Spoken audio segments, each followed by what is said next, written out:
African aunties be like, you independent women would die alone. Is it not better than being a stepmother in your own marriage? How is your husband's new baby? It's not yours. Thank you. When my husband and I were at our dowry party, he noticed the kitchen was dirty, so he picked up the broom to sweep.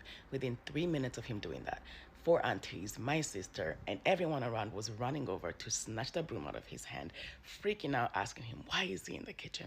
Within 30 minutes of that happening, I'm being sat in a room with about 7 women who are apparently my aunties that were at my dowry party.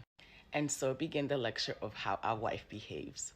Number 1, I am to open my legs whenever my husband asks. That's part of my wifely duties. I am not allowed to say no, non-negotiable. Number 2, and most importantly to them, a man never cleans. My husband is not supposed to pick up the broom. My husband is not supposed to change a diaper. My husband is not supposed to cook. That's what I'm here for. Number 3, your husband is not your best friend. Your husband is not your friend at all. They noticed that my husband and I kept going in the corner, laughing together and giggling together. And they were like, absolutely not, unacceptable. You do not bother him with your womanly gossip. Number 4, they noticed that I wasn't giving my husband food, that he had to go into the kitchen to make his own plate. Unacceptable. He has a wife now. He can sit and wait for you to bring him his food. And every time you don't do that, you disrespect him. Number 5, they have noticed that I speak to my husband with my regular voice, like I speak to anybody else. Unacceptable. Reservations. And I know you have spoken about women who are over 30. I'm over 30 and I'm unmarried, but I'm very happy. I don't feel like I'm missing anything. You know, you don't miss what you don't have. You've not tasted marriage.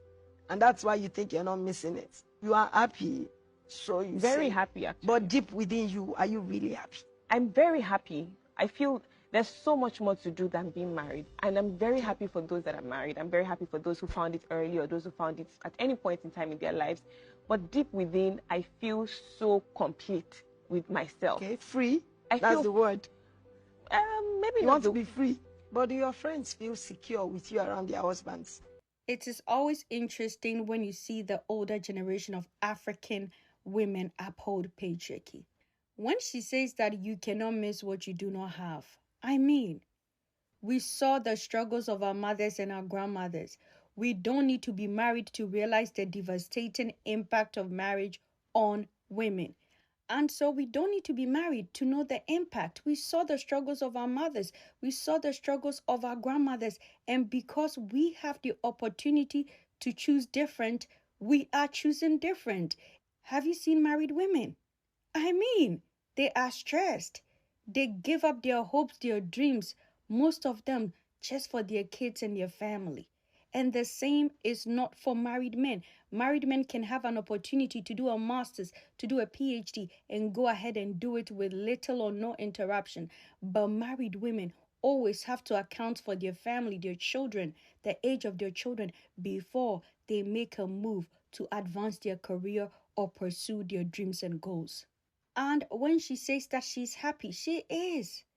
We do not have anything tying us down. Whatever we want to do, we are able to get up and do it. And of course, freedom is part of what?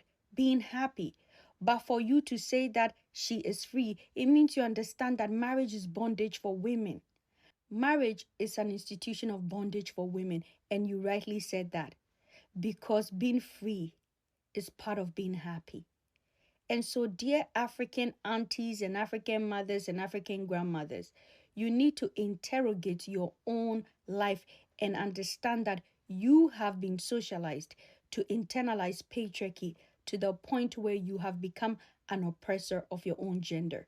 We don't need to be married to see the devastating impacts that marriage had on the women in our families.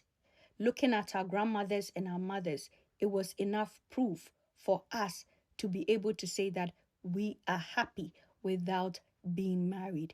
It is 2024. It is the dawn of a new day.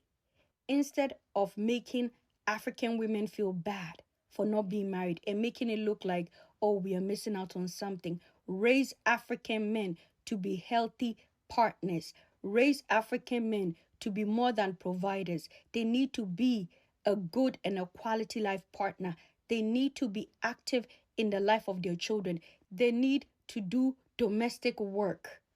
They need to help out their wives, and they need to take care of their children and see it as parenting and not babysitting. Raise African men to take up a lot of the domestic work so their wives can also go out there and achieve their goals and dreams. Social evolution missed men. Women are out here building a career, doing something beyond their life as a wife and a mother.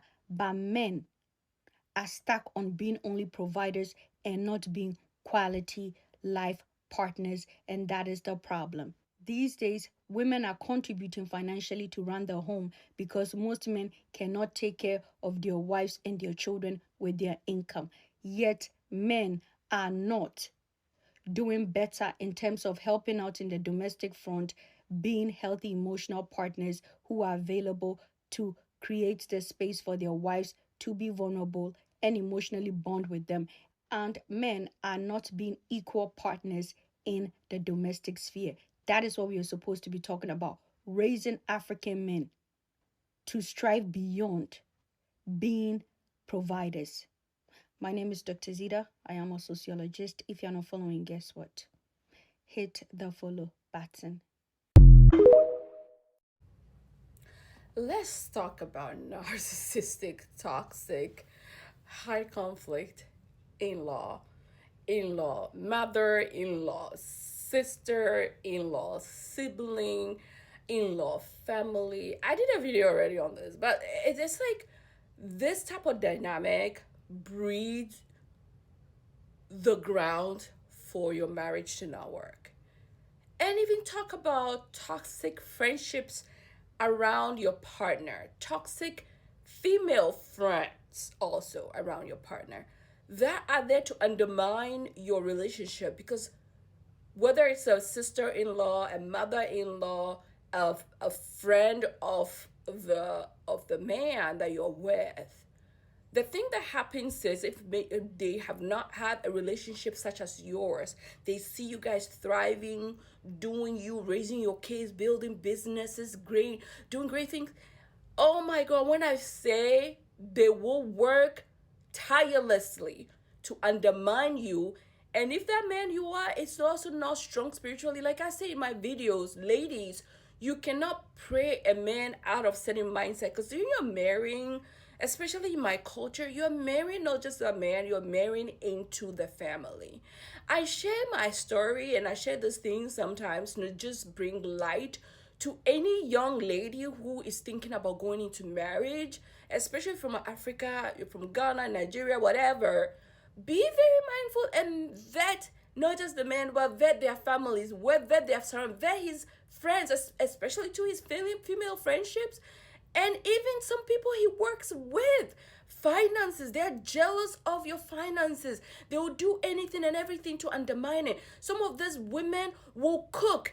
They will cook and cook stuff into the food and bring it to that man. If that man, leads by his stomach, right? A lot of our men, they see a smell of jollof or a smell of some yummy light soup, even though you're cooking it for them at home, even though you're giving sex to them at home.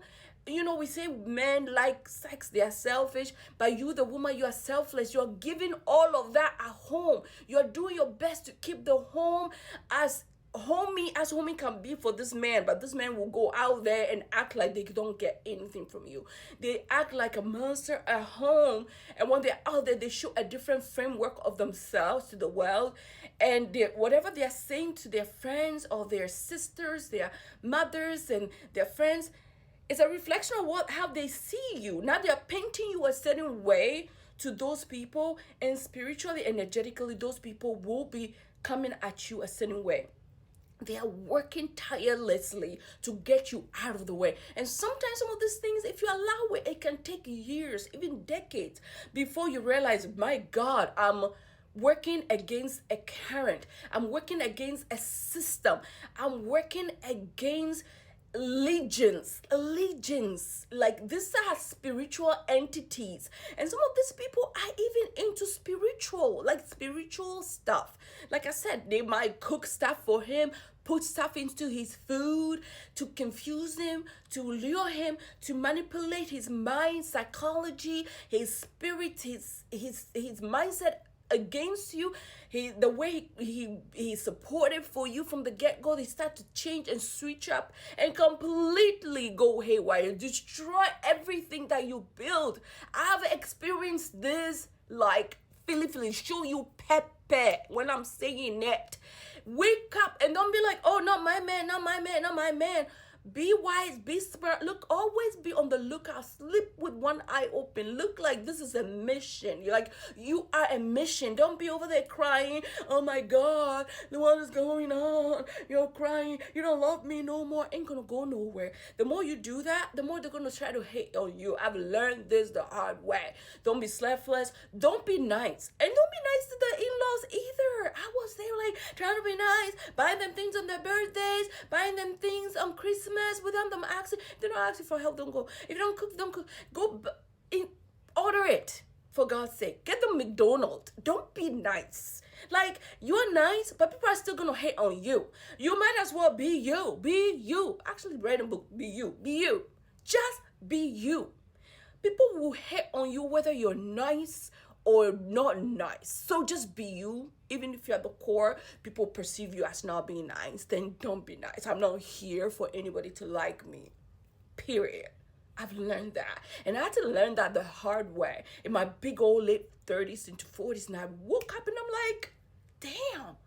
You'll be there for people, sweet spirit, doing so much. The way you show loyalty to people, literally, a lot of people are not built that way. They don't have that mindset. People are selfish. A lot of men, especially, are selfish. They are into sex, the next shiny thing. They want status. So they feel like you're doing too much or you're not aligned with them. They'll just go and start cheating. So a lot of them will not leave.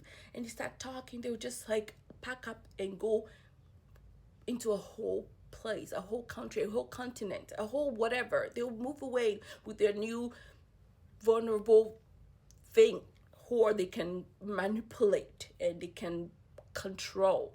That's how it is. So you got to wake up. It's a societal thing.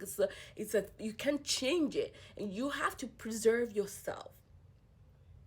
If you share your stories of the world worst mother, like these people have raised toxic sons, and if you don't take care, you're gonna lose your mental health. You're gonna bring a whole lot of trauma to yourself. Some of these mothers and families have legions, territories that you cannot bring your sweet spirit into. They are anti-light, anti-sweet spirit.